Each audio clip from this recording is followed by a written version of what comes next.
The long-awaited Mueller report is out. What we now know about the Russia investigation.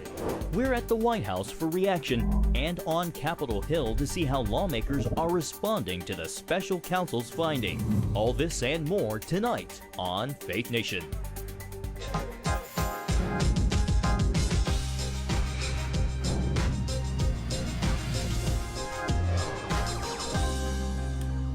Well, after nearly 2 years, the public finally gets its first look at the findings of the Russia investigation. Welcome to Faith Nation. I'm John Jessup. And I'm Jenna Browder. Well, 10 instances of potential obstruction and no collusion. That is the Mueller report, and this is it in a nutshell. Light reading. Whew, yeah. Well, after 2 years, some 500 witness interviews and search warrants, thousands of subpoenas, and 34 indictments, the president declaring game over. CBN News national security correspondent Eric Phillips joins us now. Eric, is it game over, like the president says? Well, as I will explain in just a moment, it's not quite game over just yet.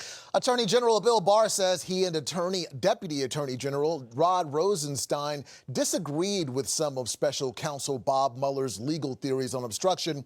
But even still, under Mueller's own framework, they still found that the president did not commit a crime.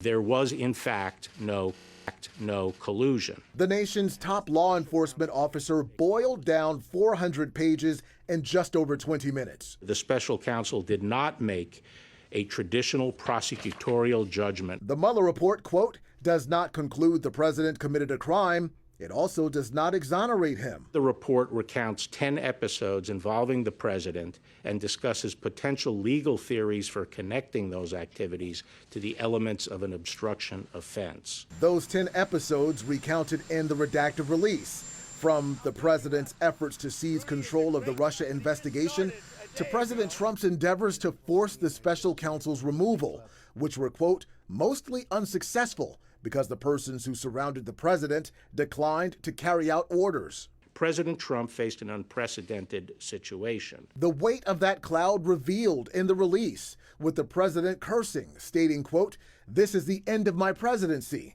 at the appointment of special counsel Robert Mueller. The president was frustrated and angered by his sincere belief that the investigation was undermining his presidency. Detailed in the report, the Russian intelligence hacking campaign and Russian effort to sow social discord through disinformation and social media operations. The Russian government sought to interfere in our election process. But any links between the Trump campaign and Russia were deemed insufficient evidence in bringing charges. The Russian operatives who perpetrated these schemes did not have the cooperation of President Trump or the Trump campaign.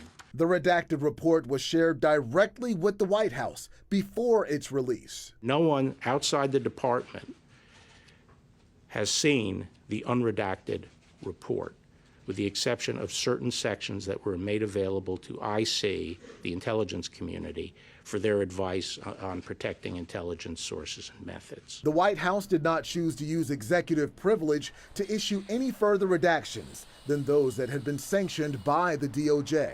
Given the limited nature of the redactions, I believe that the publicly released report will allow every American to understand the results. For some lawmakers, a different version. These members of Congress will be able to see all of the redacted material for themselves, with a limited exception. Capping off the DOJ's release, Attorney General Bill Barr's tease of more drama ahead. I have no objection to Bob Mueller personally testifying.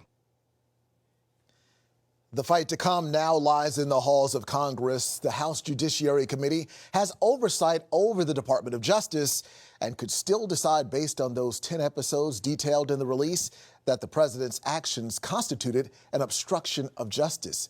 So as they say, John and Jenna, we'll be watching and waiting. And joining us now is President Trump's attorney, Jay Sekulow. Jay, thank you so much for being with us. Sure. Jay, the report seems to leave open the door to questions of obstruction of justice. Mueller investigators noting they were unable to say definitively that the president didn't commit obstruction. Do you believe the release of the Mueller report today closes the door on that question? I sure do. In the Department of Justice, the Attorney General said no collusion nor obstruction under Department of Justice guidelines on how to bring a case. And it was important that what Bob Mueller said was, while he said they didn't exonerate the president, which, by the way, is not the job of a prosecutor, they didn't have, so they didn't accuse him of violating the law either. So when you have a situation like that, it's a declination. So this was a long way of saying the case in 400 pages was declined. And the overarching issue here was, of course, and the critical overarching issue was, in fact, this issue of Russia collusion or conspiracy in the courts. The outcome there was unequivocal. Jay, can you tell us how the president is feeling? Pleased. I mean, he was pleased 3 weeks ago when the Attorney General issued the summary letter of the principal conclusion of Bob Mueller's report, and he's pleased today that this is now behind the country and behind him. And, you know, I think that after an extensive investigation like this, enough is enough. Jay, you and your team got a chance to see the report Tuesday and I believe Wednesday. There's been some criticism over that. I just want to know, why did you press to have an advanced view?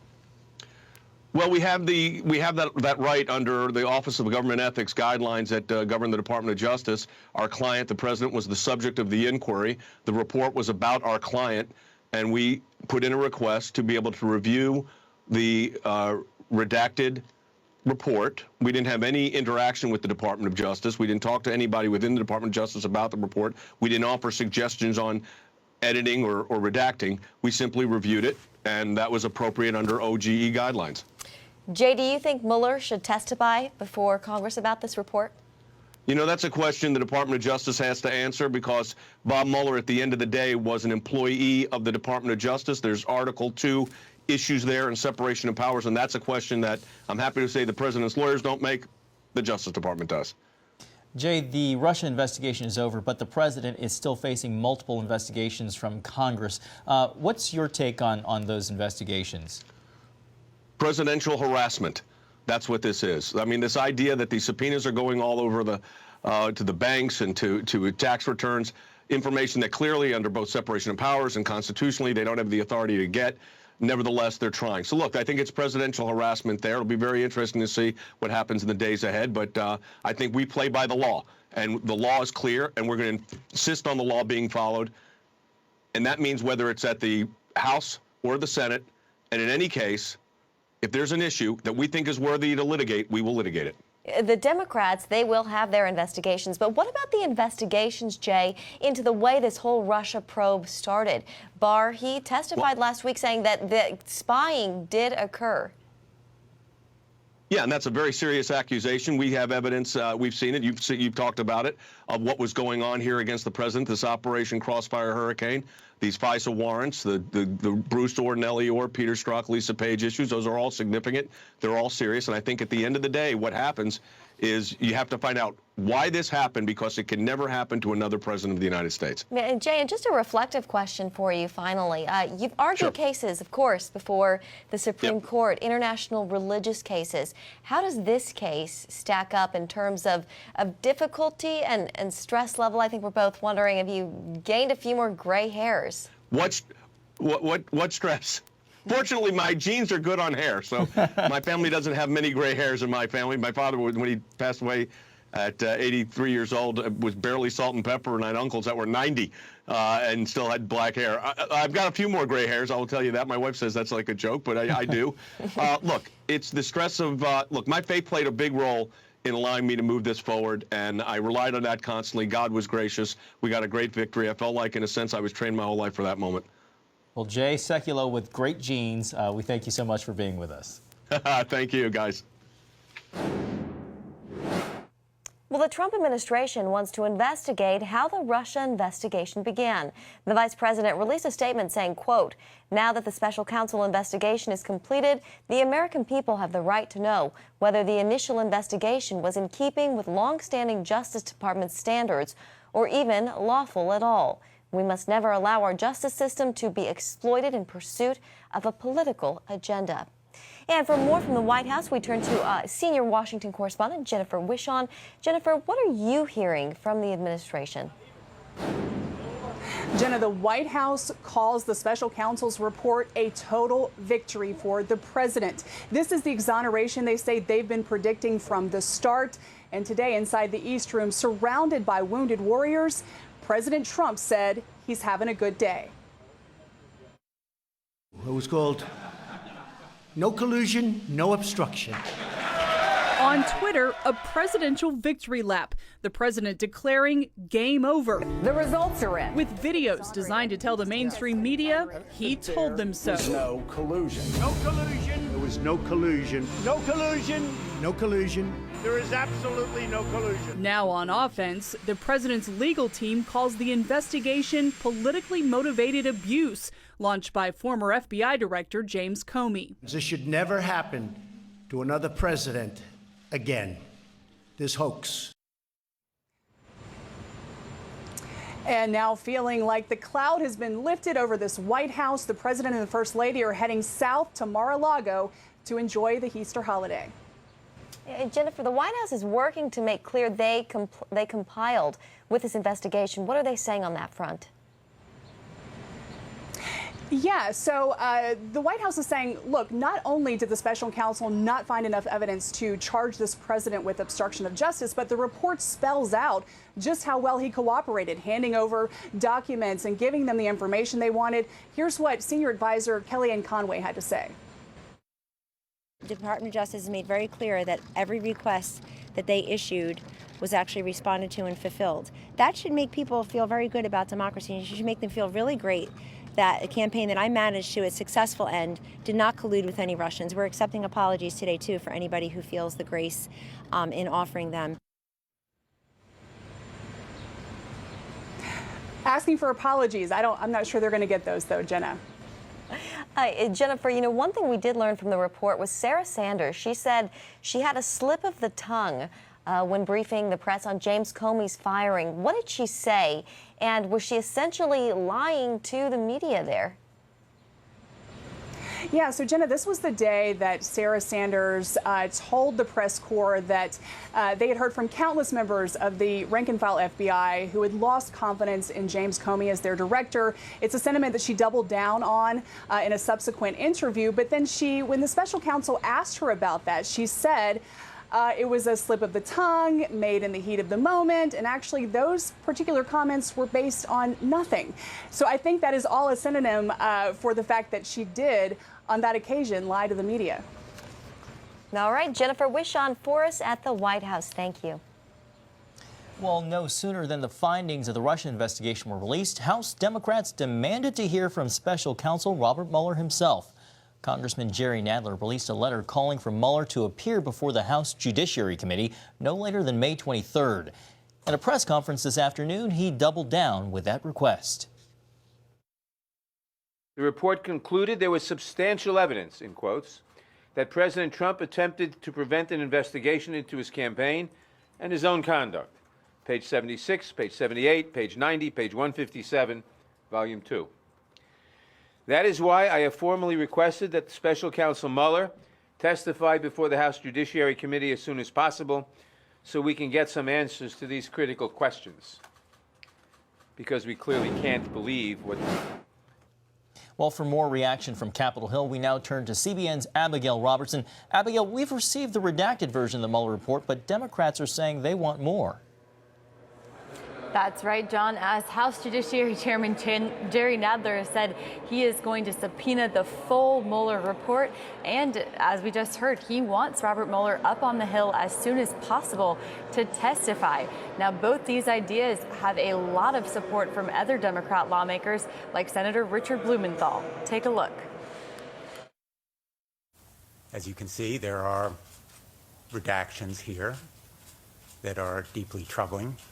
I want to see the full report, and I want to see all of the evidence underlying it, the documents and testimony, and I want to hear from Bob Mueller. Now, many Democrats have echoed those sentiments, but meanwhile, Republicans like Senate Majority Leader Mitch McConnell are praising the Attorney General for his transparency. The Attorney General is making this as open as possible. It really gets down to whether you trust him or not. I trust Bill Barr. I think it's rather laughable to see them turn their guns on him. And but that's all they're left with, frankly, is to go after him. It's just some kind of ad hominem attack. Now, as of right now, it's unclear when Nadler plans to issue that subpoena for the full report. Abigail, congressional Democrats seem to be rallying around one word when they talk about Attorney General Barr's press conference, and that word, Abby, seems to be spin.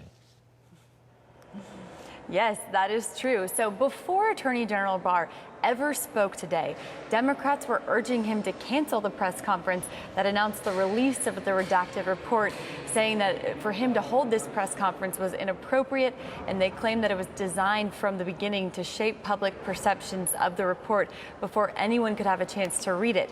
Now, obviously, as we saw, the Attorney General went ahead and had the press conference, and this immediately led to a chorus of Democrats in both the House and Senate calling Attorney General Barr a spin doctor, saying this is all just political propaganda being fed to the American people, and that they want to see the full unredacted report without any spin from a presidential appointee.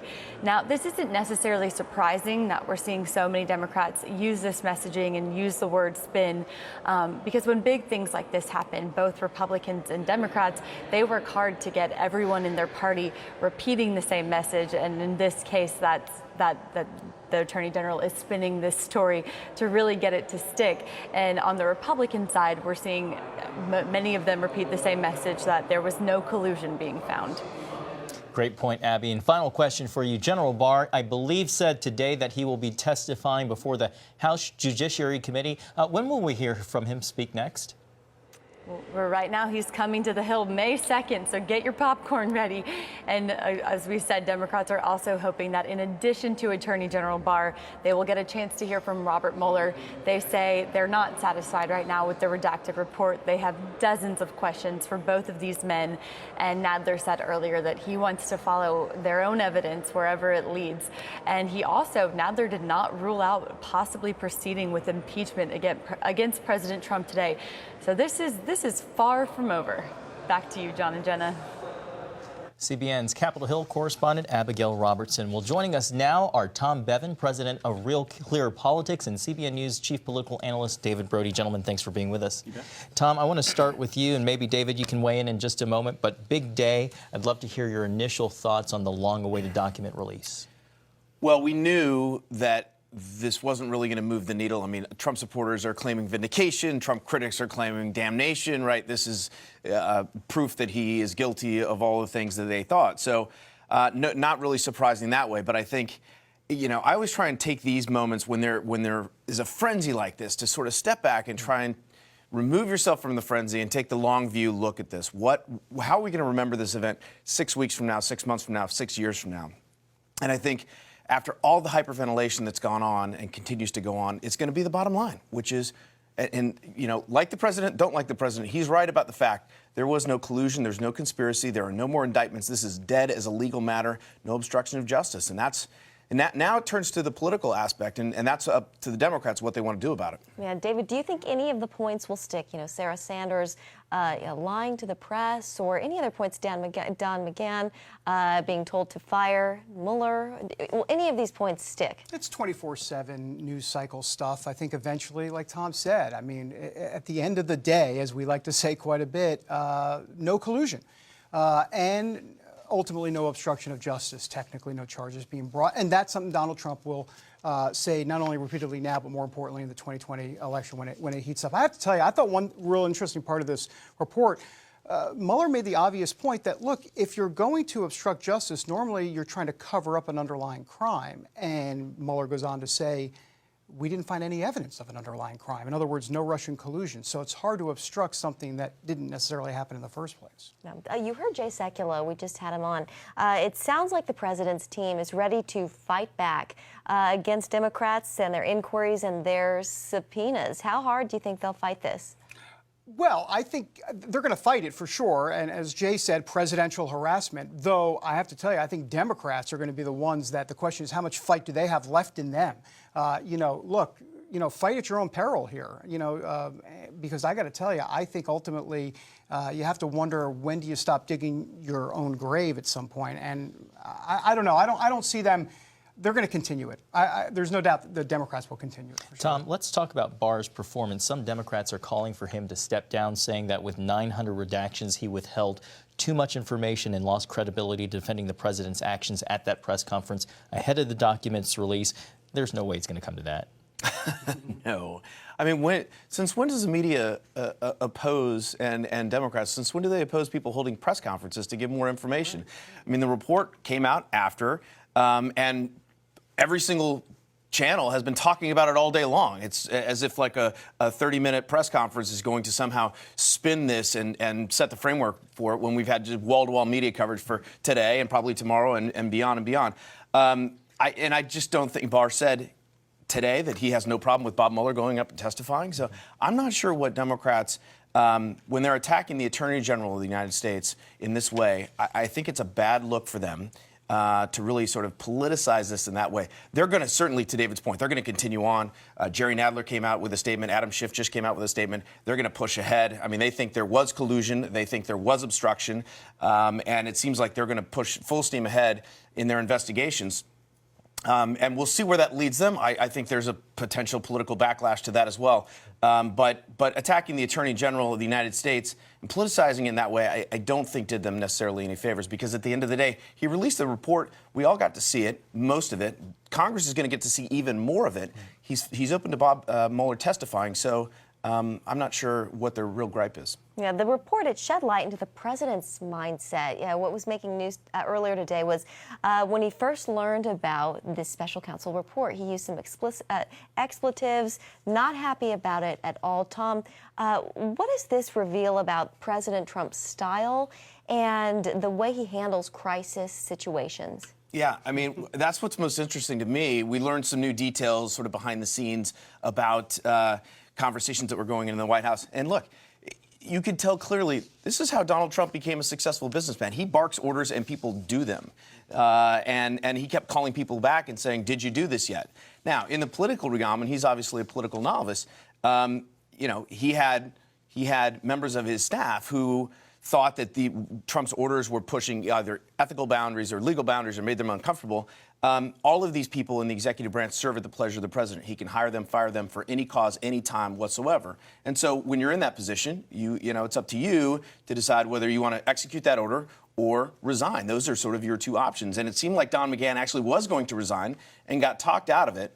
But that was certainly one of the most interesting insights that the Mueller report provided is Donald Trump, that's how he operates, for better or worse, as a political novice inside the White House, basically, barking orders and pushing some of these boundaries. And by the way, you can make the argument that he can thank Don McGahn that this didn't get any worse. I mean, because if it did, he might not have been able to say game over. That's exactly right. I mean, Don McGahn, in a way, kind of saved Trump from some potential even more legal jeopardy. So, David, we have investigations, we have counter-investigations, not to mention we have a 2020 presidential campaign where candidates might use some of this information as ammunition. So what's next? Where do we go from here? Well, Steny Hoyer, the House Democrat minority leader, just came out a few minutes ago and said, when he talked about impeachment, he said it's not worthwhile at this point. So, I mean, I think they're getting the message. Nancy, we already know Nancy Pelosi doesn't want to go down the impeachment road. But the fact that Hoyer said this after the report's been released, I think that's significant. I think that gives you a sense inside the leadership of the Democrats in Congress. Yeah, and this question for both of you, media coverage. What have you made? What do you make of what we've seen so far? Is it fair? You mean of the report itself? Yeah. I mean, I think the media, quite honestly, has done the American public a great disservice for the last 2.5 years. And here they are on television this very day, patting themselves on the back, actually, and saying, well, a lot of this stuff we see in the report was actually the product of good journalism. The media has been they took all of these dots, they connected them to support one narrative, and that is the president was guilty of treason and collusion. And we found out in the end that's not true. That's not where the facts actually led us. And so I think I think the media coverage of this has been pretty bad all around. Yeah, and I have to tell you, when I just did a quick search of the New York Times, Washington Post, and CNN headlines this afternoon, and they're up on my Twitter account, you can actually see it for yourself. There's no mention of the fact that the Mueller report came to a conclusion of no collusion. Nothing about lack of evidence on obstruction of justice at all. Instead, it's about Sarah Sanders and it's about all the palace intrigue stuff. And how do you not have any of that in your headlines? I think that speaks volumes. All right, David Brody, Tom Bevan, thank you both. Thank you. Well, new details about how firefighters worked to save relics from the Notre Dame Cathedral fire when we come back.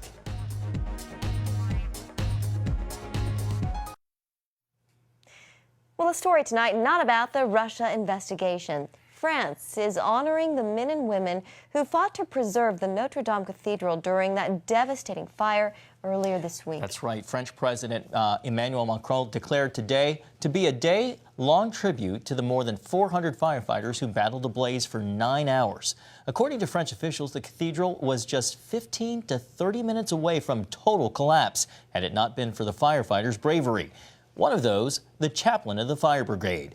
As the roof began to collapse, he ran into the cathedral to save a precious relic, the crown of thorns believed to be worn by Jesus. Once we got permission, we rushed to the cathedral, and during this time, we arrived and we saw that the other team was already there. They've already broken the protection of the reliquary, and they found an attendant who had the code and who managed to take the crown of thorns out. So far, nearly $1 billion have been pledged to help rebuild the cathedral. What a great save on Easter weekend. Yeah, so brave. My goodness. Well, that's going to do it for tonight's Faith Nation. Have a great evening, and we will see you back here tomorrow.